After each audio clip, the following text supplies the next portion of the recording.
In the golden sands of ancient Egypt, a prince named Seti was born under an auspicious full moon.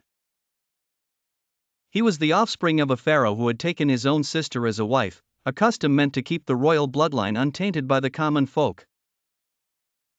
Though his lineage was pure, Seti's physical strength was not. From birth, he was frail, his bones thin and his breath often labored.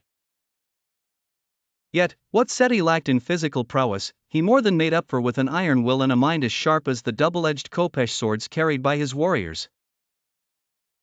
When the gods called his father to the underworld, Seti ascended to the throne at the tender age of 12.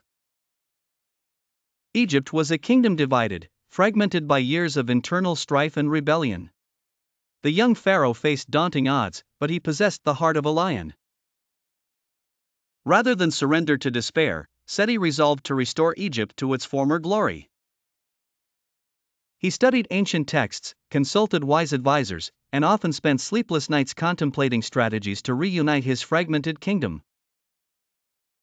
Despite his ailments, Seti marched at the head of his army, his presence a symbol of unyielding determination. Through a combination of shrewd diplomacy and force, he managed to quell the uprisings that threatened his reign.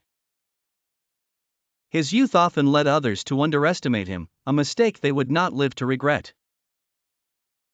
His fair but firm rule began to stitch the torn fabric of Egypt back together. However, the gods are not always kind to mortals, even those who sit on thrones. At the age of 19, after 7 years of tireless effort, Seti's body gave out.